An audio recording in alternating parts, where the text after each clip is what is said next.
নমস্কার, education with Sudeshna আরেকটি নতুন ভিডিওতে আমার সমস্ত ছাত্রছাত্রীকে স্বাগত জানাই। আজকে আমরা ক্লাস 8 এর পরাজয় শান্তিপ্রিয় বন্দ্যোপাধ্যায়ের লেখা এই গদ্যাংশটির লেখক পরিচিতি, উৎস এবং পাঠ প্রসঙ্গ, বিষয়বস্তু ও নামকরণের সার্থকতা আলোচনা করব। তাই তোমরা যারা এই মুহূর্তে ভিডিওটি দেখছো তোমাদেরকে বলবো তোমরা স্কিপ না করে প্রথম থেকে ভিডিওটি দেখতে থাকো এবং এখনো পর্যন্ত যারা চ্যানেলটিকে সাবস্ক্রাইব করোনি তারা প্লিজ চ্যানেলটিকে শেয়ার এবং সাবস্ক্রাইব করে দিও। শান্তিপ্রিয় বন্দ্যোপাধ্যায়ের জন্ম 1945 খ্রিস্টাব্দে। বাংলা ক্রীড়া সাংবাদিকতার জগতে একজন খ্যাতিমান ব্যক্তিত্ব হলেন এই শান্তিপ্রিয় বন্দ্যোপাধ্যায়। একজন ক্রীড়াপ্রেমী হিসেবে তিনি সকলের কাছেই পরিচিত ছিলেন।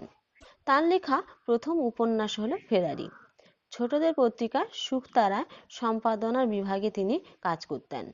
এই লেখকের অন্যান্য উল্লেখযোগ্য গ্রন্থের মধ্যে রয়েছে ক্লাবের নাম মোহনবাগান, ক্লাবের নাম ইস্টবেঙ্গল, মারাদোনা মারাদোনা, ফুটবলের 5 নক্ষত্র, ক্রিকেট মাঠের বাইরে প্রভৃতি।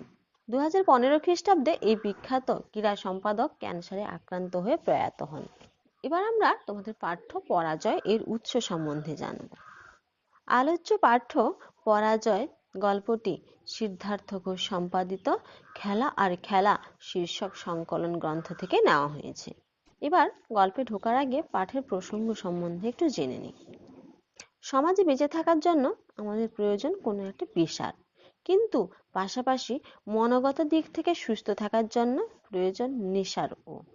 নেশার সঙ্গে মিশে থাকে আমাদের অন্তরের ভালোবাসা। সেই ভালোবাসার স্থানটি থেকে যখন আমরা প্রতারিত হই এবং আশাভঙ্গ হয়, আমাদের মনে বেদনা জাগে এবং তখন প্রতিশোধ গ্রহণের ইচ্ছা জাগ্রত হয়। সাময়িকভাবে সেই প্রতিরোধ স্পৃহা হয়তো আমরা চরিতার্থ করতে পারি, কিন্তু বিবেকের দংশনে আমাদের চূড়ান্ত পরাজয় ঘটে।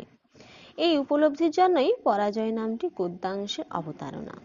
এবার আমরা তোমাদের পাঠ্য পরাজয় এর বিষয় সংক্ষেপ বা সারসংক্ষেপ বা বিষয়বস্তু সম্বন্ধে একটু জানি।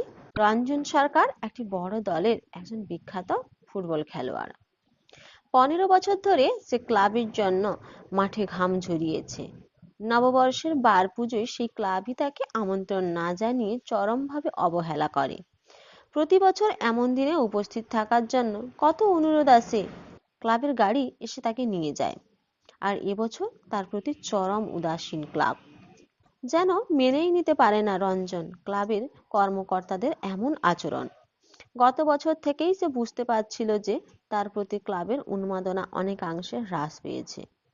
দারুণ এক মানসিক অস্থিরতা তাকে কুরে কুরে খাচ্ছিল। কিন্তু এই ক্লাবে থাকার জন্যই কতবার অন্য ক্লাবের বিরাট অর্থের প্রলোভন ত্যাগ করেছে সে। প্রাত্যহিক কাজে মনোনিবেশ করতে পারে না রঞ্জন।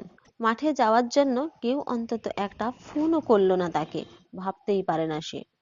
সে অনুভব করে যে তাকে বুঝিয়ে দেওয়া হলো তাকে আর ক্লাবের প্রয়োজন নেই। সারাটা দিন বাড়িতে ছটফট করেই কাটিয়ে দেয় সে। ধীরে ধীরে মনের মাঝে জমে ওঠে তীব্র ক্ষোভ। সে ভাবে খেলার মাঠেই প্রমাণ দিতে হবে যে সে ফুরিয়ে যায়নি এখনো। তবে ক্লাব ছেড়ে দিতে হবে ভাবলেই আঁতকে ওঠে রঞ্জনের মন। যে ক্লাবের জার্সিকে সে মায়ের মতো ভালোবাসে, যা তাকে মান প্রতিপত্তি দিয়েছে, কিভাবে তা সে ত্যাগ করবে?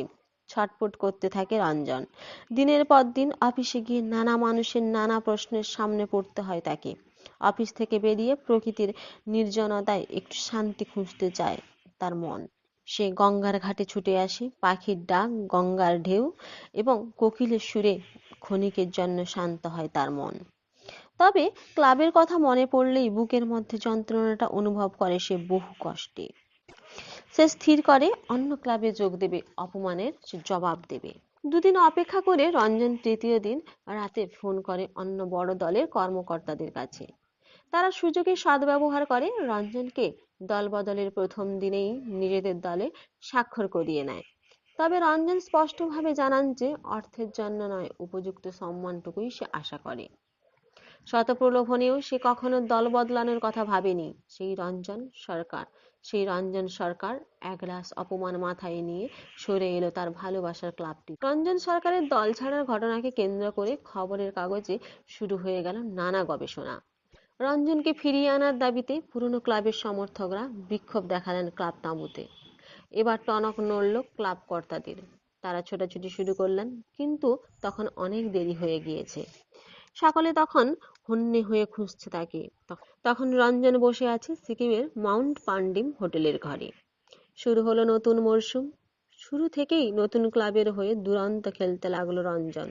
সে যে ফুরিয়ে যায়নি সে কথা প্রমাণ করার তাগিদ তাকে পেয়ে বসেছিল। দেখতে দেখতে এসে গেল অগ্নি পরীক্ষার দিন। দুই প্রধানের খেলা দেখার জন্য সেদিন যুব ভারতী স্টেডিয়ামে লক্ষাধিক মানুষের উপস্থিতি। খেলা শুরু হলো।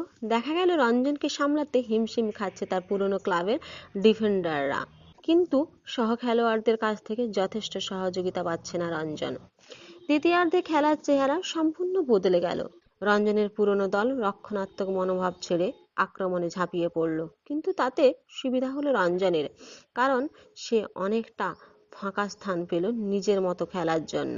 কিছুক্ষণের মধ্যেই সুযোগের সৎ ব্যবহার করে ব্যাক ভলির মাধ্যমে বিপক্ষের জালে বল জড়িয়ে দিল সে।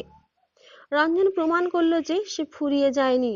সহ খেলোয়াড়রা জয়ের আনন্দে আত্মহারা, কিন্তু রঞ্জন সেই অংশে আনন্দ করতে পারল না। সে অনুভব করলো 15 বছর সে দলের হয়ে ঘাম রক্ত ঝরিয়েছে, আর সেই ক্লাবের হারই হলো তারই গোলে।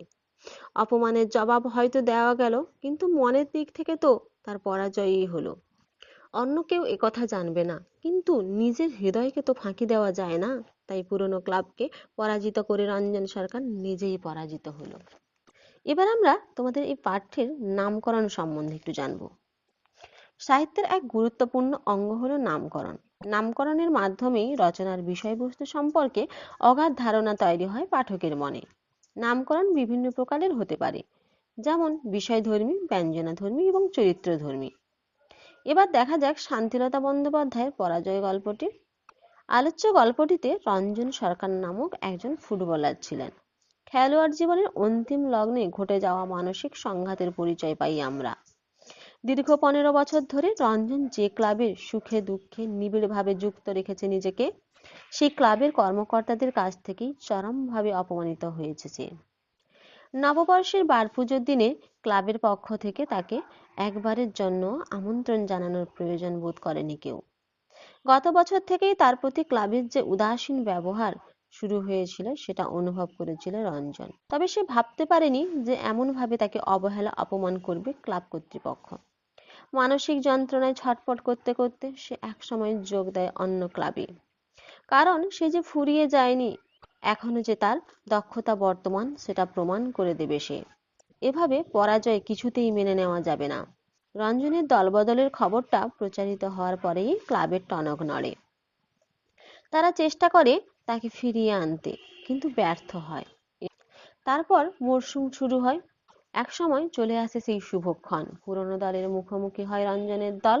প্রায় লক্ষাধিক দর্শকের উপস্থিতিতে যুব ভারতী ক্রীড়াঙ্গনে সেদিন রঞ্জনের গোলে পরাজিত হয় তার পুরনো ক্লাব।